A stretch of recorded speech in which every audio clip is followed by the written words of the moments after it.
nice time. But, that's a bit ancillary from today's main topic. Yeah. Um, but yeah, the reason I brought you on, I've been telling you, you've been having me on your show a lot. And I've been telling you I'm gonna bring you on to talk about the Ontario Liberal leadership race when it's time. But then we got some late breaking news on, I believe it was Saturday.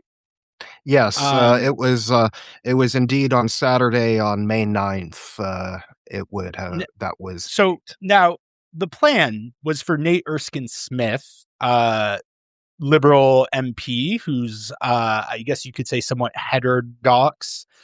He was very briefly housing minister. I believe blink and you miss it. Was it pre-election that Uh, Carney made him housing minister, or was Technically, that it was in Trudeau? like the twilight moments of Trudeau, and then carried in for like a month or two into Carney before, like that temporary cabinet Carney had. Right, yeah, Yeah, and then Nate was bounced. right.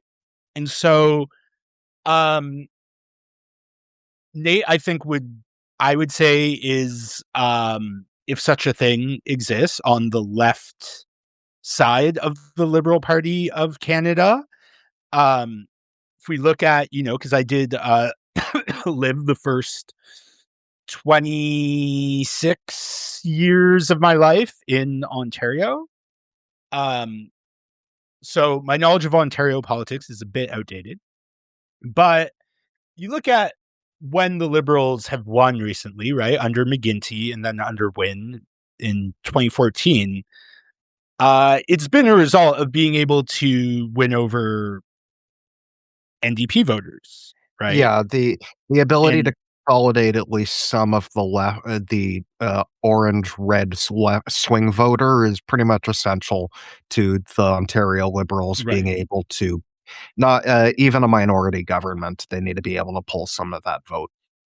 Yeah. And then of course the PCs know they need to win federal liberal voters to um be electable generally.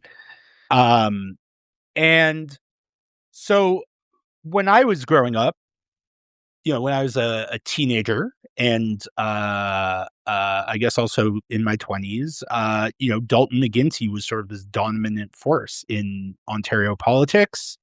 Lots of critiques to be made of him for certain, but I think there were the things that the policies that he's remembered for, I think, are things that would get people who might otherwise vote NDP on board. I'm thinking of phasing out coal, large subsidies for renewable energy, which I think a lot of that was a victim of bad timing. Um, I know what made a lot of right wingers mad was the sort of a health premium of the sort we used to have in Alberta. Um, for it was cut, I believe, by Ed Stelmach in the late 2000s, which is, I mean, essentially a tax specifically to fund healthcare that he, campaigned 2004. Again, not a left winger, saying no new No, taxes. yeah, Dalton McGuinty George I would W. H.W. categorize Bush style. very, very much as a centrist, but like he knew he had to offer token things to left wing voters to keep the NDP vote suppressed. Right. And I mean, phasing out coal, no slouch. Right. Oh I yeah, mean, oh that's a yeah, I big, have no that did a, complaints about that. That's more of a token effort, actually. I should we credit where yeah. credit's due there. Ontario has some of the cleanest air of any in the country because of the gas plant and coal plant phase outs. But do you, I know because they shut down two gas plants and there was a scandal surrounding that because it was a very political decision. I think appealing to some NIMBY sentiments, but Ontario does get some of its power from gas, right? It's Is You're right, actually. I brain I farted. think There is it's. I still, mean, it's yeah. mostly nuclear. I I definitely brain farted because there is an Enbridge natural gas pipeline that goes into my basement. So, like, yes, clearly, but getting rid of the coal plants was really important. Something people don't realize about coal: the ash when it's burned is radioactive. Uh, so if you're concerned about nuclear waste, which is radioactive but solid and contained in a container, you should really be concerned about radioactive ash in the atmosphere and air that we breathe. yeah. Yeah, I mean, phasing out coal, I mean, that's like kind of the first step in climate action, right? Just because there are cheaper alternatives. Again, I think, I mean, when we did it here in Alberta, I mean, the Alberta NDP was lucky because renewables, you know, they were able to sort of stimulate this booming renewable market that Smith just And to make another shut down. comparison But between McGuinty and Ontario and Alberta, if you're Albertan and you're familiar with like the central like health database that like all doctors and nurses go into to access your file, it was actually a scandal and a failure when Ontario tried to do that here. We do not have shared electronic records, and it can sometimes be a pain in the ass getting one doctor to see notes another doctor made at a different clinic.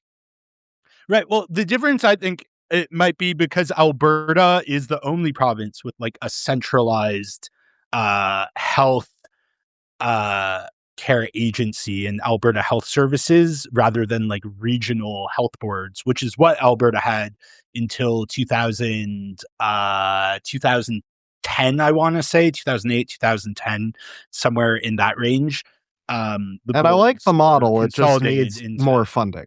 Way, Well, way it's more funding. I have a bunch of friends who work for AUP, which is like Alberta's OPSU, right?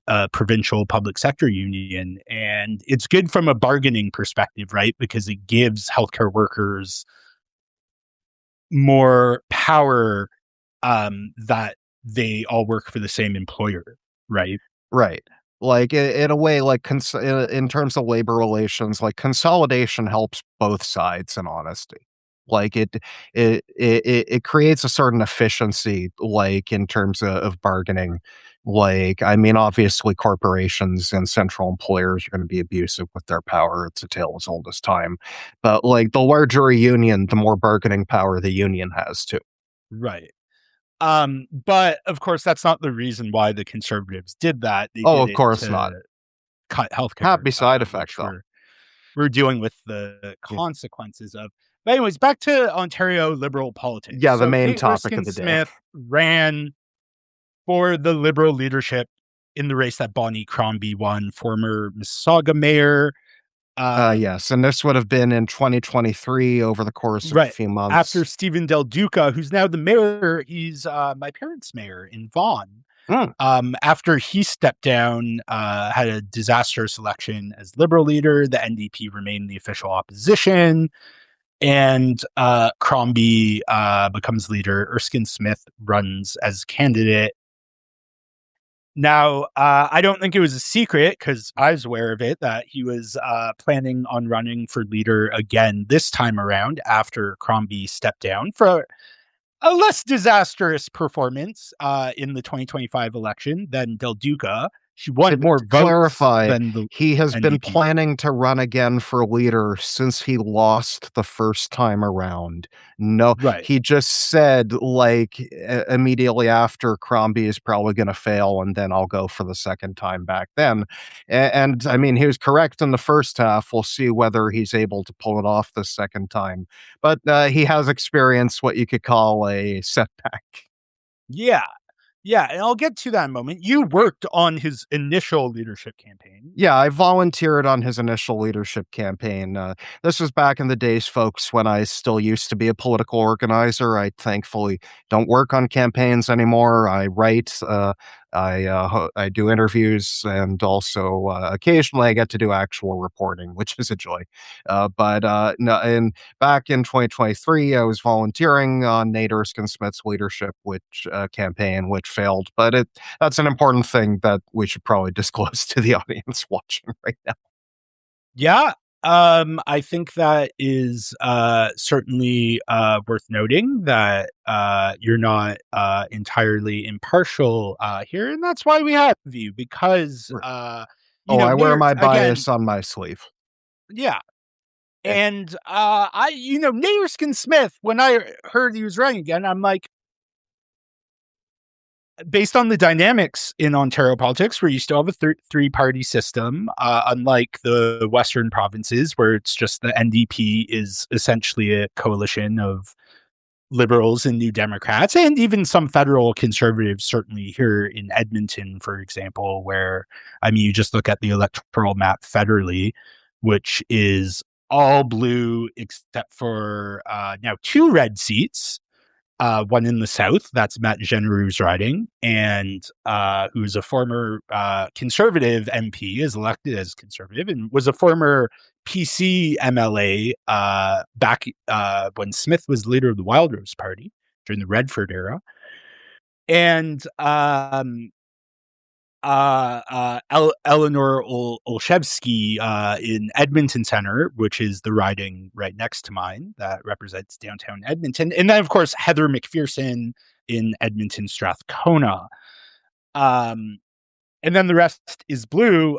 You look at it provincially, and it's the entire, there's not a single, right? The NDP has all of Edmonton. UCP had one Edmonton riding, Southwest, after the 2019 election, and Casey Madhu, who Smith made deputy premier, was a sort of scandal-plagued justice minister, lost his seat. And then the suburbs surrounding Edmonton are mostly blue, with the exception of St. Albert and Sherwood Park, which are orange. Um, Now, Ontario, very different. Because you have three parties, similar to Alberta in, 2008, right? When you had a conservative majority, liberal. Well, I mean, it was different because the NDs are your opposition now, but liberal opposition, and then, a small New Democrat caucus. Um, Yeah, in each all about, Ontario, for context, folks, it's the NDP who are the official opposition, and the Liberals who are the third party.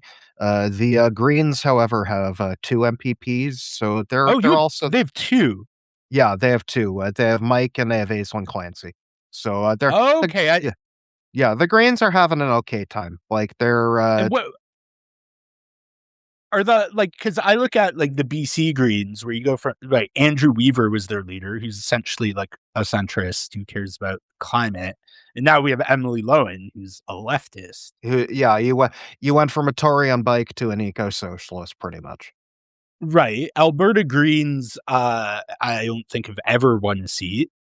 Uh, their former leader, actually, a guy by the name of Joe Anglin, eventually was elected as a Wild Rose MLA, which is interesting. Um, but I don't think Alberta's ever elected a Green to the Legislative Assembly. I wonder Nor had, why.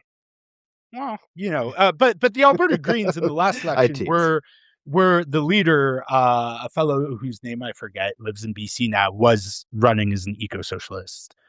Good for him. Um, yeah.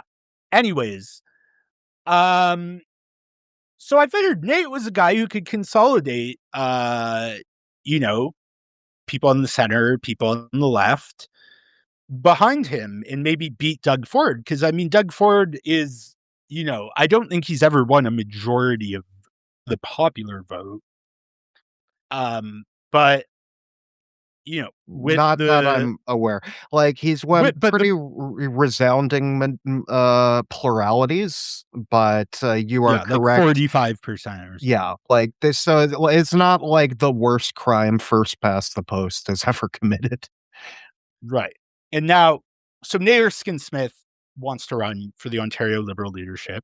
And so, as sort of a gesture, because he was criticized in the previous leadership race for not having a seat. right? For Yeah, running as a he was federal accused MP. of having one foot out, one foot in, not being fully committed in the 2023 race because he was keeping his federal seat. He wasn't resigning that and immediately going for something provincially. And that was like a big criticism that was constantly thrown at by pretty much every like critic from other candidates, like over and over.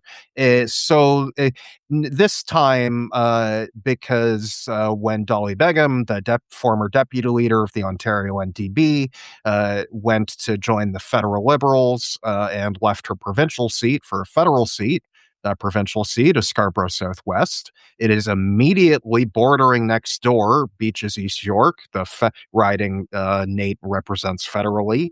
So to his team, and I don't work for again, I don't work for any candidates now. I don't do any political organizing now. But his team clearly decided that running for this seat, this open seat in the riding immediately next door, it would help alleviate that criticism, which was sure to pop up again. So he tried to contest the Liberal nomination for Scarborough Southwest provincially, the Ontario Liberal nomination.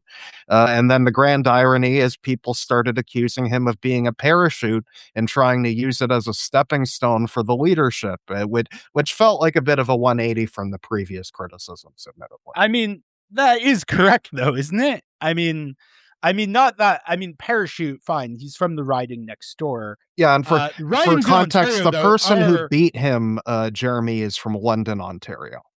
right, So, like, and they he but wa- they've lit. It's in the it, and Go ahead. he only moved back to Scarborough recently, the other guys. So it's like it's hard to make that criticism when other people in the race, Right. the winner, like did a bit bigger of a leap. And like he's well established in London. He owns 30 Domino's pizza Yeah. franchises known for their temporary foreign workers and depressed wages. Finally, a small business owner is represented in politics. Well, I mean, it's funny because his dad was a communist in Bangladesh. Oh, Yeah, interesting. how the mighty have fallen. Yeah, well, wouldn't be the first. Wouldn't be the first. But okay, so Nate runs for Scarborough Southwest. Again, I don't follow these things very closely. I guess I would say if people are watching in Western Canada, in Alberta, I would say Scarborough would be like North Calgary, right? Or perhaps South Edmonton, very like Millwoods area, like very racialized, um, historically underserved by the Yeah, city in and this the context, province. there's a very large Bengali population in Scarborough Southwest. Right. Dolly Begum is actually the first Bengali to be elected to the Federal House of Commons, so good for her. Oh, wow, Uh, really? yeah. Yeah, so like it, yeah, it's and Asimul Hafiz, the guy who beat Nate Erskine-Smith, yeah, he was handing out literature to voters, him and his people, that was written mainly in Bengali. Which I don't actually have a problem with writing things in literature other than English and French. Like you can be an immigrant and understand English and French and still maybe have like more fluency and detail and deftness in your native tongue. That's perfectly fine. Like the pro if you've heard criticisms on the front of that, the valid one laid around a valid kernel, which has unfortunately been buried in a slew of racist bullshit, is that the Ontario Liberal Party, like every provincial party in Ontario for some reason, you don't need to be a citizen to vote in nomination contests. Further, you don't actually have to be a permanent resident. You can the rules are they have to be ordinarily resident, and it's been an issue in the past where like students or like people who are here on an explicitly temporary visa are voting in these contests, which is a bit of an absurdity. Like I'm fine with permanent residency being able to vote in nomination contests. I don't have any problem with that. Like they're committed and in on Canada, but the idea that you don't have to be even a permanent resident to vote in nomination contests, well, it doesn't match up with elections Ontario rules, certainly. I mean, I support citizenship for all. So if you live here, you pay taxes, you work here. I think you should be able to get involved in politics. In But you should also be a citizen. Also, there's actually, speaking of the sort of Bengali angle, there was a piece I found in this very conservative, some would say right of conservative publication called Without Diminishment. Are you familiar with Without Diminishment, Jake? I'm not, and I'm concerned about what that name means. Yeah, it's sort of this, uh, they're calling it new right, which is not the old new right that, neoconservative, neoliberal fusionism. It's sort of this populist right. I believe Christine Elliott, who is running for the leadership of the BC Conservatives, is involved with it. Jeff Russ, who's a National Post columnist, who wrote something recently about, Avi Lewis being a third worldist, which was fun. Um, I mean, I'm so a this is third about, worldist, so inshallah, it's so. but anyways, there's this piece that I thought was interesting that I kind of wanted to discuss with you, uh, that I came across today, because maybe to tee this up. So Nate loses the nomination, as you noted. Very Uh, I closely. wasn't Yeah. I wasn't expecting that. I, again, wasn't following it very closely, but I figured this is a guy who's been elected to He office. He had a has lot of leadership buzz at the ambitions. start, He's but from the riding yeah. next door. Um, and Nate's people are, or Nate is calling shenanigans, in saying that there were irregularities. And before we kind of critique this piece, I wanted to ask you, is there merit to what Nate's saying? Were there irregularities, or is he just speaking of exasperation? The honest answer is that I don't know.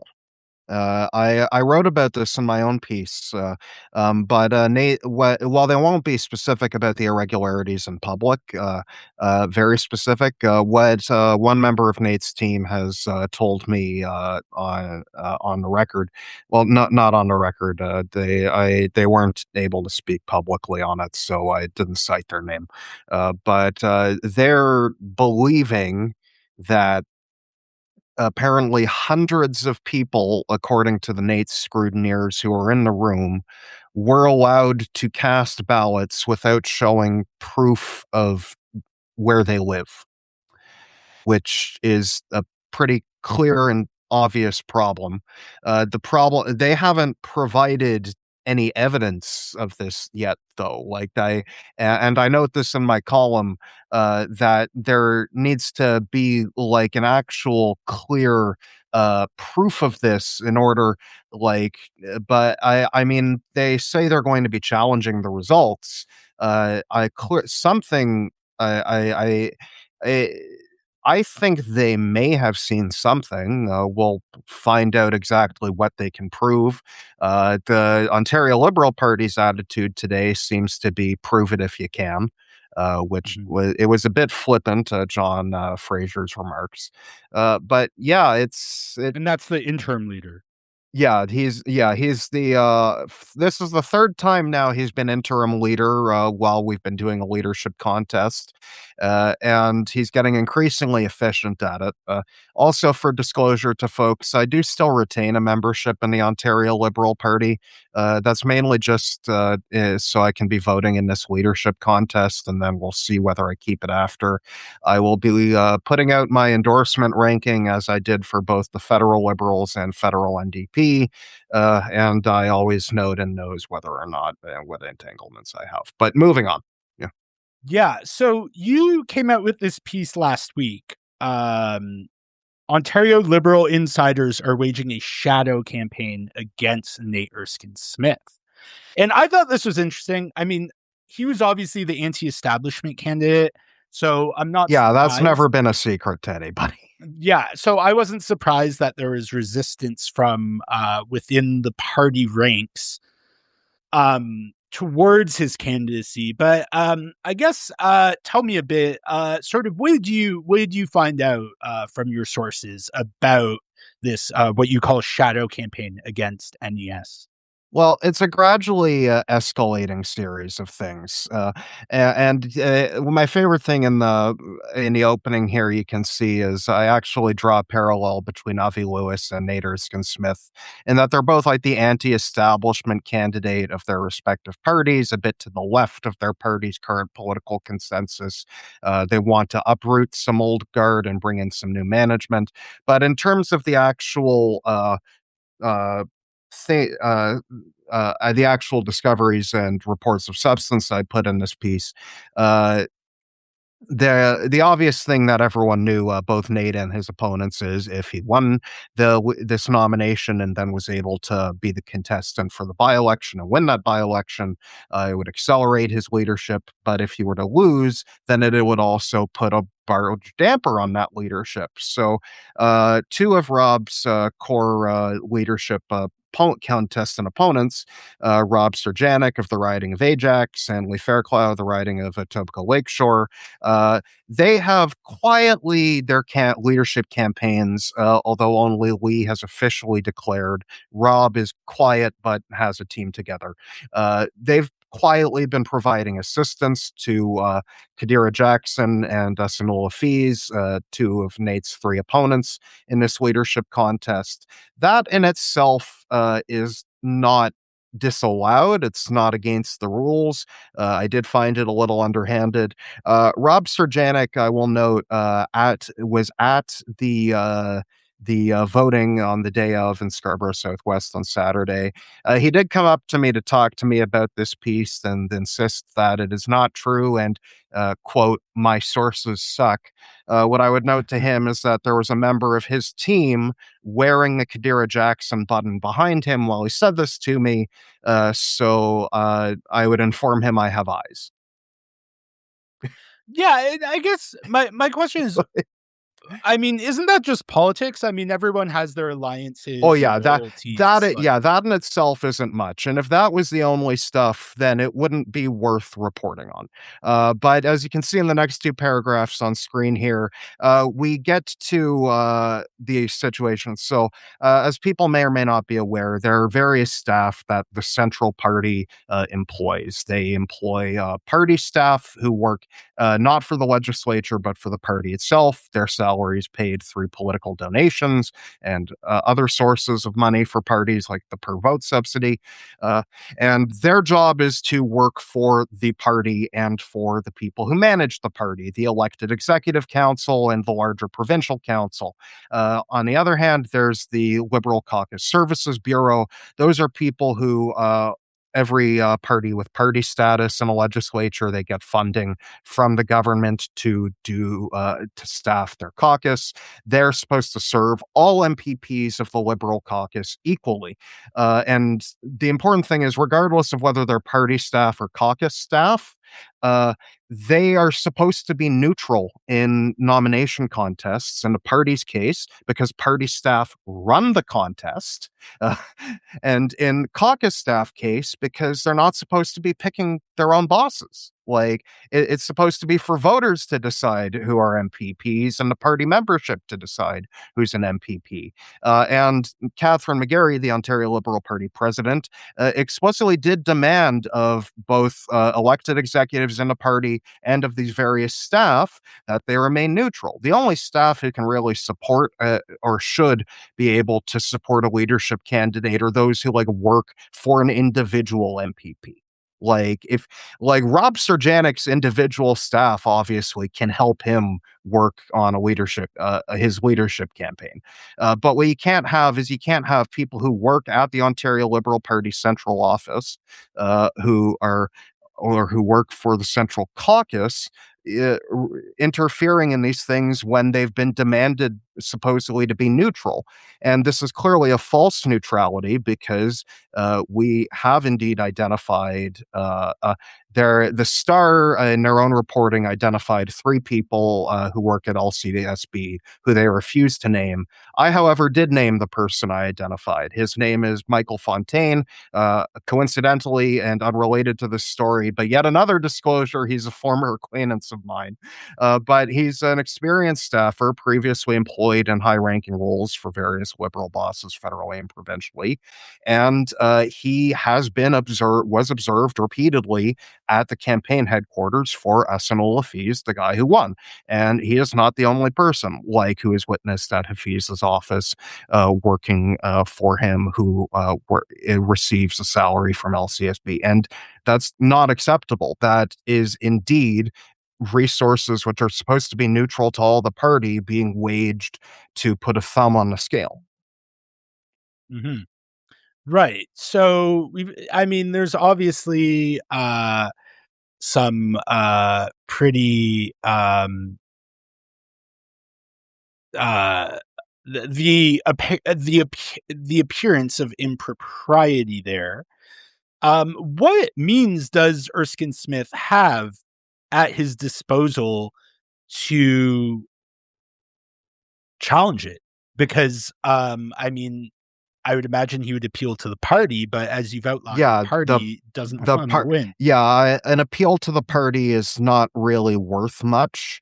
The truth is that this is probably going to get really ugly because I have read the rules regarding nomination contests, and as I link to in my newer piece on Substack, what I've learned is the chief returning officer, which is the person the party appoints to run the contest, and essentially in a lot of cases has dictatorial powers over how the race can be ruled with no real way to appeal it. One thing that the chief returning officer, in this case, he could do uh, is if someone didn't have proof of address, he could arbitrarily decide whether or not they could get a ballot based on his own subjective judgment.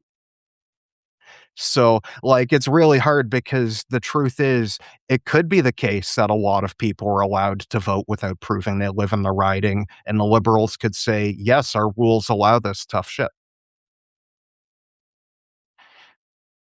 Yeah. Like, it's And do you know Sorry, Yeah, go ahead.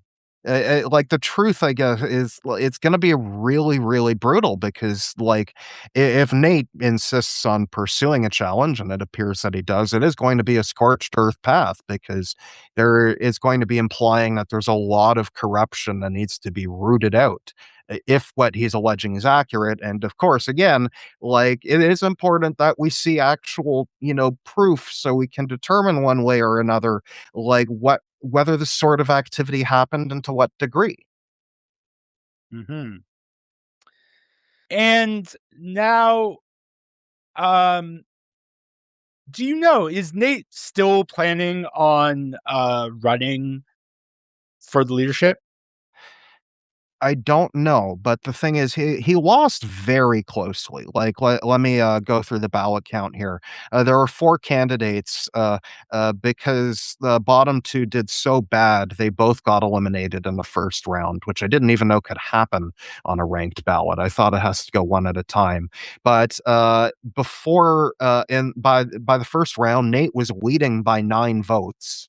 And then after the bottom two candidates, their votes got allocated to second and third choices, uh, the Nate lost by 19 votes. So like it's a slim margin, and the Nate lost specifically. He had 699 votes, and Asanul Hafiz had 718.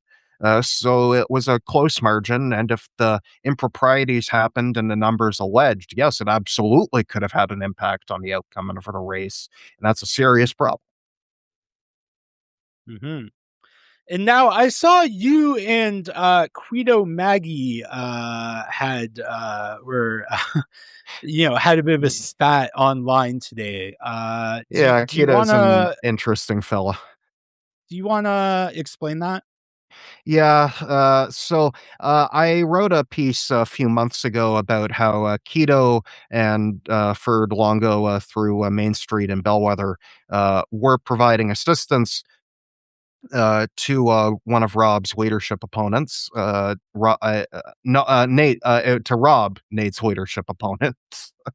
Uh, and I wrote that, hey, you just lost a defamation lawsuit that Nate filed against you.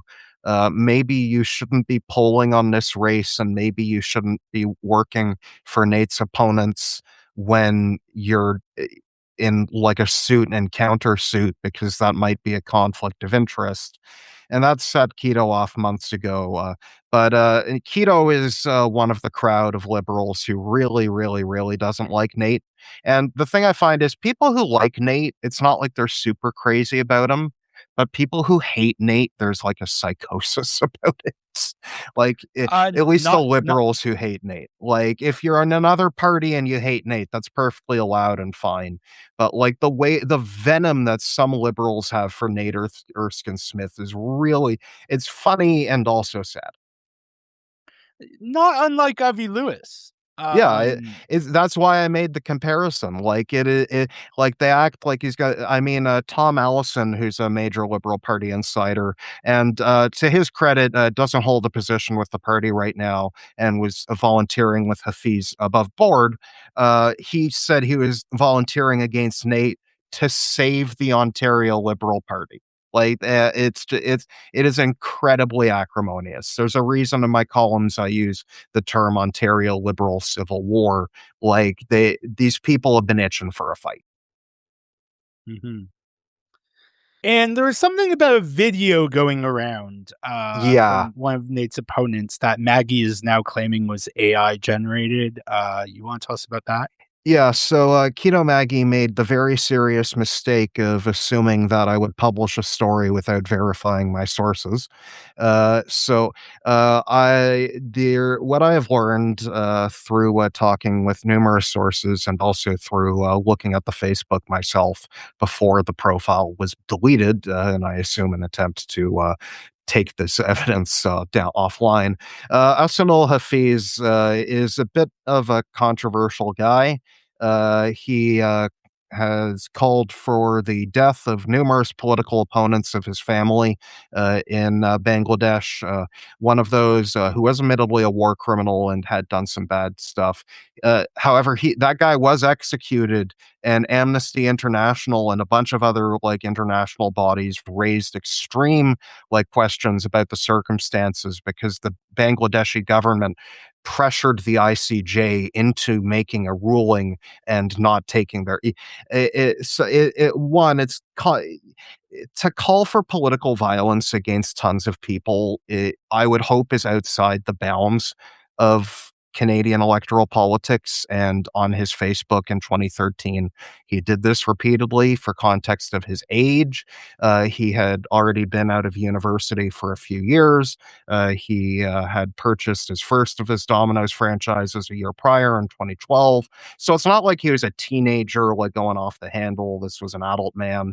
And also, even more disturbing, in 2021, he appears to have posted footage of it's unclear to me whether the footage is real or simulated, uh, of but it's of sexual assault and incest. With and the video is captioned itself. I can pull up in my actual column here how I actually uh, let me actually get the exact wording here because and I guess this is where I slip in the trigger warning. Uh, but the link he posted more than once in 2011 and was entitled "Brother Rapes His Sister," and it was captioned, "She was hurting for days and could not walk." Now, it has been proposed that perhaps this was a hack of his profile. That excuse probably doesn't hold as well for the political commentary relevant to his own family. But also, if this was a hack, I assume he would have deleted it in the last, 14 years.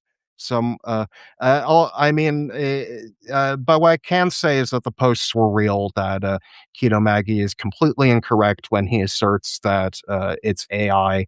I confirmed the veracity of this, and furthermore, Jeremy, I confirmed that the Ontario Progressive Conservatives and Ontario New Democrats have known about this and been holding on to it in their opposition research binders, hoping liberals would be spiteful enough to pick Asanul Hafiz instead of Nate Erskine Smith so that they could then use this. And there's a reason that it then started to percolate out.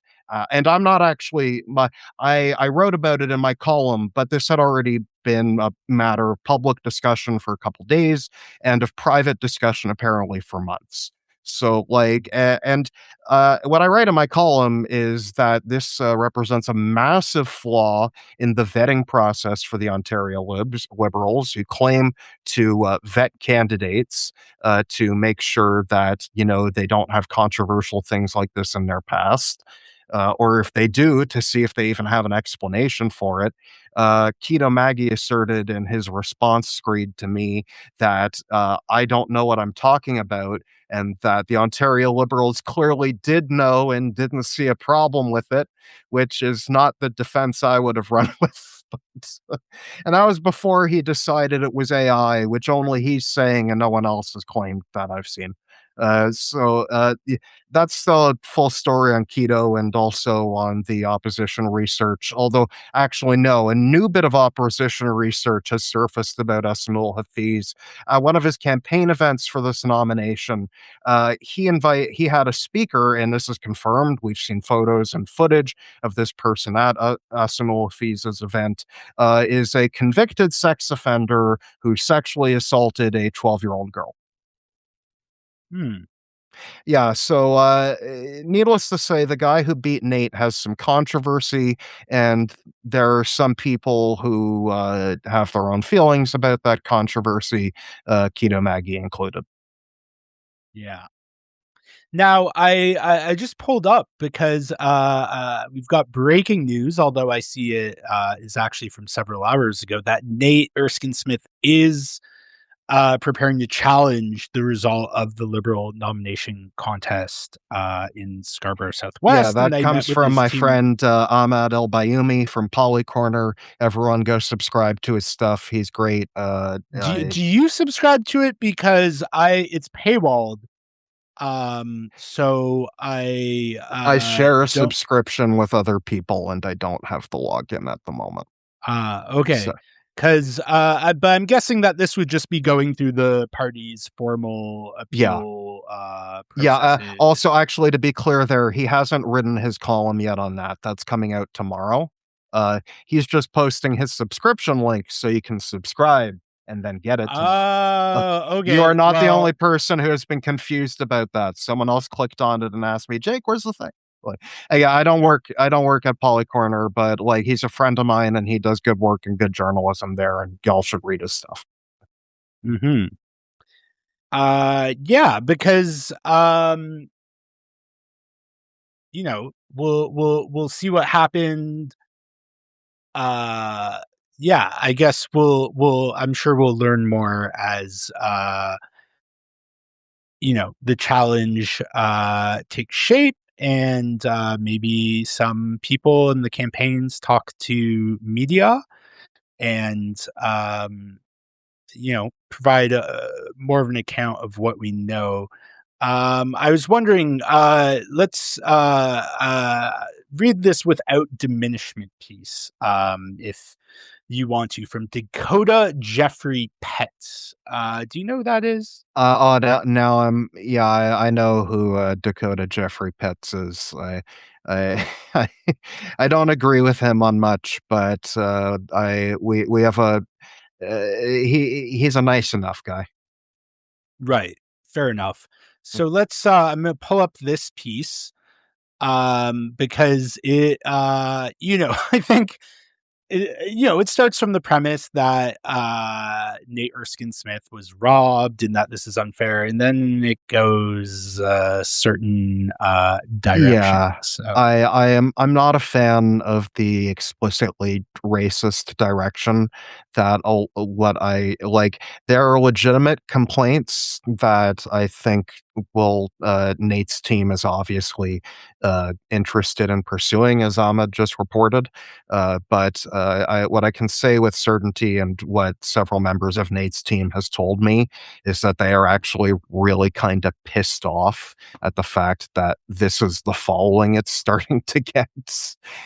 With yeah, yeah, I like because and like people have their opinion, and like I said, like I think you should at least be a permanent resident to have to be able to vote in an Ontario Liberal or any party's nomination I also think nomination contests should just be run by Elections Ontario, who can create a register and make sure no one's part of multiple parties at once, and have the ID rules be the same rules as for an actual election. You get what I mean? Like yeah. there are gooder ways to do this, and regardless of how you feel about Nate, there are lessons we can learn here to shore this up. But what I don't want to do is I don't want to use this and then have people say, "Oh, this is the problem with importing all these people, and Right, you right, right. thought it would help you, and now it's going against you." Okay. Let's read this piece and feel free to chime in if you have anything to say as I'm reading it, and I will do the same. So, Nathaniel Erskine Smith's defeat in the Ontario Liberal Party's nomination contest in Scarborough Southwest is a warning sign for both the Canadian state and the health of our democracy in the face of diaspora politics. I mean, all right. I mean, certainly diaspora politics in Canada have caused some very real issues. Yeah, we're both Uh, anti-Zionist Jews. We can talk for days about diaspora Yeah, politics. and I also live in a city with not one but two monuments honoring Ukrainian Nazi collaborators, and of course we have Shout out Sikh. Yaroslav Hunka, my favorite Ontarian Nazi. Oh yeah, that's right. He lives in Ontario, Can't not wait for that to Edmonton. get clipped out of context. I mean, the thing is, Ontario, like Edmonton to Ukrainians is like Miami to Cubans, right? It's where all the really right wing people fled We have a lot of the communism right-wing to. Ukrainians in or Oakville in Ontario too. Yeah, Oakville We also can have had a two Nazi. equivalents of Miami, Cuba. Yeah. Well, actually, Oakville had two Nazi monuments in the same cemetery. Now they're down to one because they got rid of one. Yeah, But we managed to bully them that much, and then we gave up instead of finishing the job. yeah, and of course, we also have Sikh people getting murdered outside their gurdwaras But it's by okay because agents of the Mark Indian Carney state. doesn't think foreign interference from India is a problem. Yeah, yeah. Other foreign interference. Yeah, India is now on the list of acceptable foreign My interference Sikh with friends are all Israel. scared With shitless, but we're not concerned. Right, with Israel, the Gulf states, Turkey, and of course the big Kahuna, the United States. All right.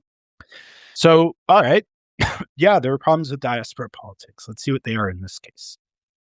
The longtime federal MP's failed bid was marked by reports of unethical practices, such as sample ballots being distributed in Bengali, instructing Yeah, voters to vote I'll for jump in right there. I don't think it's unethical to distribute, again, like I said this earlier, but I think it's fine distributing materials in other languages other than English and French. For one, what if they're fucking indigenous? Like you're gonna say you can't have Yeah. anything in Well, indigenous I languages? think without diminishment might have some opinions Yeah, about that well, that we would also not agree with. yeah. Um, But yeah, but carry on. yeah, I mean that's unethical. Like that's your like the best example you can come up with I feel like unethical I had conduct. better examples of improprieties in my piece than Dakota does in his. Yeah, yeah. Okay, so they're distributing it in another language that lots of people in the riding speak. You know, everyone does that. A lot of, I remember in Toronto, in Chinatown, seeing election signs that also had Chinese on them. And I think that's great. I have no problem with that I know whatsoever. campaigns who make sure to do it in both, like, traditional and simplified. Yeah, it's a common thing, Mhm. and it's certainly not a partisan thing, I guess I can agree with this guy in that it's certainly everywhere now, but I don't agree with him that it's bad. Yeah. Now, Dakota writes, it is worth noting that neither Canadian citizenship nor fluency in English or French is legally required to participate in internal party elections. All right, Canadian citizenship.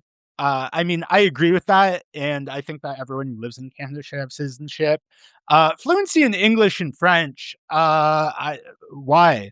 If you can participate in politics in Canada in your mother tongue, because there are people you know operating in politics that speak English or French and your mother tongue. I don't see a problem with that. This I is mean, I not the guess to be fair, you need to have some command of English or French to be a permanent resident. So that does, in effect, go part and parcel, but you don't need to spell it out. And spelling it out is signaling a certain virtue or intent, yeah, virtue signaling indeed. or in this case, This is vice not signaling. Yeah, this is not the first time that party elections in the Greater Toronto Area have been marred by non-citizen voters being effectively whipped up to vote for a specific candidate. Erskine Smith himself appeared incredulous after the results were announced, stating that he was embarking on a full debrief with his team about the voting process. He went on to say that he had never seen anything like it. After a decade serving as a Toronto area MP, Erskine Smith was defeated by a man who had only moved to Scarborough Southwest the previous year and had no previous experience in elected politics. Let Now, me, if I may, add some context here. The reason Asanol Fees moved to Scarborough Southwest in the previous year, he actually was intending to pursue the federal Liberal nomination. Then, of course, Dolly Begum got appointed into it, so he pivoted and went to the provincial one. But not to be too reductionist, but it is probably true that the Bengali community in Scarborough Southwest, which he does have a younger connection to in previous years when he first came to Canada. I mean, he spent a bit of time here. He got to Canada and Scarborough in 2002, but then by 2004, he was off at the University of Windsor. So, like, either he, I'm rambling on a bit, but that would be the reason why he had moved there within the recent year. It does lead some credence to the idea that calling Nate a parachute while not calling this guy a parachute is a little bit silly. yeah, it's a bit rich. It's a bit rich. I mean, again, that I think is a fair critique, but let's see where he goes with this. Yeah, again, Uh, like, well, More questions are now being raised about possible sorry, my phone just started ringing. Possible voter identity fraud. hmm, A high profile sitting member of parliament lost in his own backyard after a blitz of mass instant signups that are unencumbered by any meaningful price for membership, whether civic or financial. Uh, Civic price for membership. That's interesting. I, And I mean, he's talking about yeah. citizenship, right? And fluency in Well, one of two official languages. that it might not necessarily mean that, like, civic could also mean, like, some form of public service. I have heard this floated by some right-wing voices that, I mean, you occasionally hear them talk about things like, mandatory service, not necessarily military service, but it is a thought in right-wing circles that there should be some sort of buy-in to benefit from the societal order. Right. Yeah. Um, Which is diaspora, reactionary, the idea of creating an in group and an out group, but right. nonetheless. Diaspora-led activism is eroding Canadian sovereignty at its most fundamental level, namely the ballot box. For those of us who believe in a strong, sovereign Canada in a well governed Ontario, this is about the integrity of our institutions themselves. The displacement of an established Canadian legislator, as disagreeable as his beliefs may be to those on the right, by a candidate buoyed by concentrated ethnic, community specific mobilization highlights a sovereignty gap. The gap is often tied to foreign political interests, and as many other instances have shown, foreign actors are all too happy to exploit it. Um, Yeah, this what foreign political interests? Like, I think that's a leap here, going from um, yes, this diaspora community that was able to participate because of the lax rules surrounding Ontario Liberal leadership like I races. guess you can say, I mean, based on the evidence I was talking about of his posts from 2013, like he does have some political engagement, like with Bangladeshi politics, and like his father was a figure in the Communist Party there. So, like, yeah, but to be quite honest, this is not even in the top five examples that would come to mind if I think about like foreign actors motivating like diaspora communities for political aims in Canada.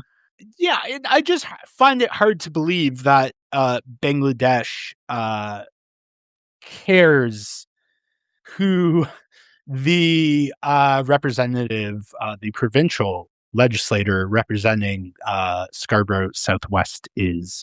Oh, I mean, Uh, like, I could see, like, foreign interference in general happening, especially, like, if they think it's a way to block a certain leadership candidate for a pretty prominent subnational yeah, I jurisdiction. mean, it's not Like, outside the realm of you possibility, but you see, I have you to keep in gotta. mind, like, the scale of Ontario in terms of population, like, it is a large entity, like, it's bigger than a lot of countries. Mhm. Anyways, Dakota writes that full disclosure, he got his start in politics volunteering for Erskine Smith in 2015. Um, but back then, 11 years ago, in case you can't count, you could still trust your representatives to present themselves honestly and to earn the support of a broad constituency on the basis of national and local policy, no matter how disagreeable their views might have been. Canadians could operate under the assumption that the grassroots were Canadian citizens concerned with Canadian outcomes. Okay. Today, the model is being ruthlessly supplanted, not with grassroots activism, but with guided activism. The Scarborough Southwest nomination includes thousands of memberships that were reportedly created free of charge in a matter of weeks. It suggests that our political parties have become open source platforms for anyone to hack, including foreign proxies. Again, we have this Okay, that's not assumption. yeah, that's not how the I can like I can dismiss this out of hand. That's not how the Ontario Liberal process works. You do actually have to go through a verification process that this person exists at the address described, like in order to confirm your membership and become a member. Like, yes, there's no cost of entry. It's a free membership. Anyone in Ontario can get it. But like the fact that thousands of people signed up for a nomination race in their riding when they may very well be liberals or people who have voted liberal in the past and probably have an interest in who their candidate's going to be, like that's not proof of any, that's proof of a healthy democracy.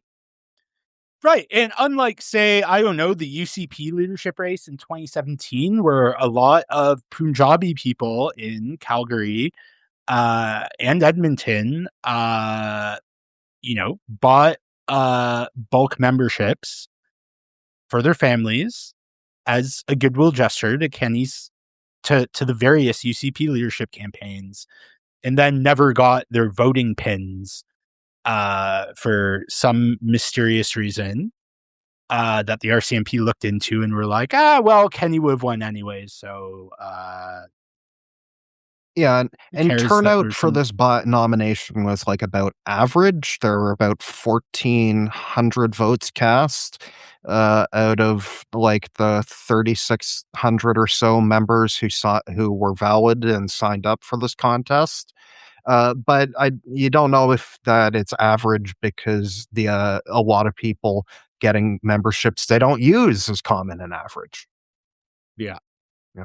In Canada, the nomination process remains a glaring national security loophole. These contests are treated as private club matters rather than public democratic exercises. Well, yeah, it's a political party. Uh, they lack the oversight of a neutral authority. Okay, that's a fair point. Yeah. This creates a low cost and at times entirely cost free environment, providing a high reward entry point for foreign interference. All you Uh, need to do on this, is I agree with them. Yeah. All you need to do is speak sweet lies to members and constituents. Oh yeah, In that's a doing bit so, too you pithy. create a motivated interest group that can effectively handpick a representative in a safe seat, bypassing the general electorate entirely. Um, okay, that is you're just describing party nominations. Like what Well, should we have a national vote? they're describing what was accused of happening with Han Dong in 2019. And, whether or not he was aware, we don't know. But what we do know is that there were indeed international students who are not permanent residents who are bussed in. And since then, the federal liberals have changed their rules to require you to now be a permanent resident. And such a thing could no longer happen in the Liberal Party of Canada. And so that yeah, it's like this is a weird thing because he keeps interweaving reasonable points with horrible examples. Like, Yeah, yeah, and I think that's where populists are quite adept, right, at taking reasonable concerns that many people have, and then giving this sort of yeah, just twisting it around into form, like, right? Now, he claims that 3,580 memberships appeared overnight in a single riding. Is that accurate? I wouldn't know if they all appeared overnight. I would know those were the number of people who were confirmed by the cutoff. Right. So again, there's that logical leap in this conflation with, a significant amount of new members. It just happening overnight and not like over the course of And the sure, like campaign. there are a lot of signups that happen during a nomination contest, and that's fair. Like everyone gets to do it, and just because you sign someone up doesn't mean they have to vote for you. Hmm. And he asks, whose interests are being served? Are they Canadian interests or diaspora interests? Again, innuendo. Um, Yeah, it's hard to even call it innuendo. It's a little blatant. Yeah, and I felt as I was reading that sounding like Tucker Carlson, Yeah, like, just asking questions. Uh, I don't like this about myself, but I have more of a Tucker Carlson temperament, admittedly. Like, he is a like very talented broadcaster. Oh yeah, it's like I pick up techniques from his interview skills because he's smart enough to know when to just ask a silly or simple question and then give the person enough rope to hang themselves with.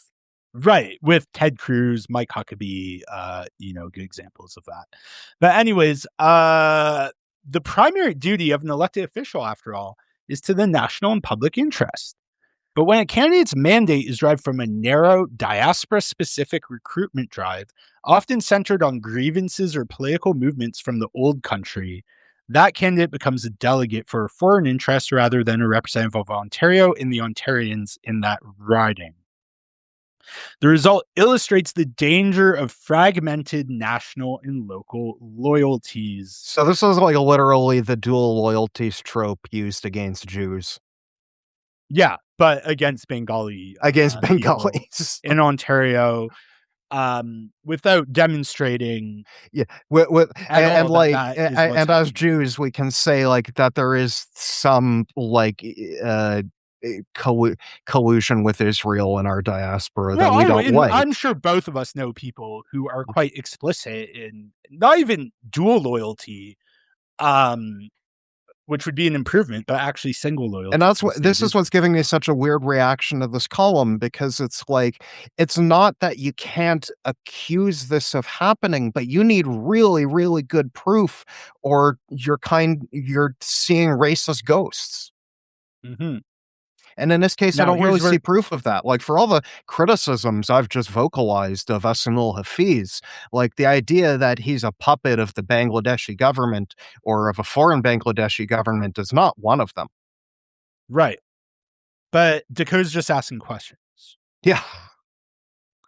Multiculturalism, when left without a strong framework of national identity, allows for the importation of foreign conflicts into our legislative halls. We are seeing the rise of a political class that views a seat in the Canadian legislature as a platform for foreign advocacy rather than a tool for national or provincial governance. Can you imagine if he wrote this about Jews?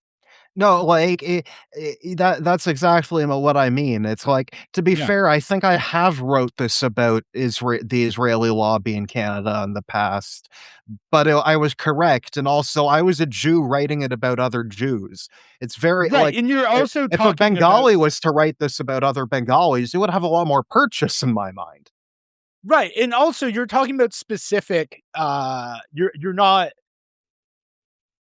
you're but you're also dealing in the realm of, like, evidence based on Yeah, things that are that's what I was gonna said. say, evidence, proof, like, Not I not mean, just right?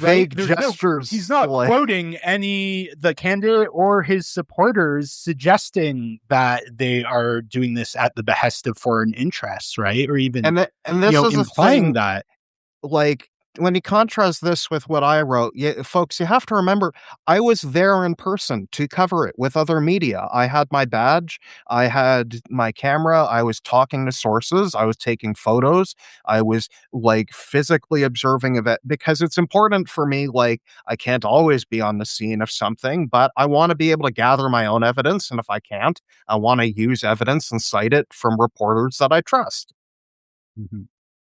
And so let's just wrap this up. By prioritizing raw numbers over the quality and loyalty of its candidates, the Ontario Liberals have signaled that they are comfortable being a vessel for proxies, acting on behalf of foreign interests, despite the hardships facing so many Ontarians.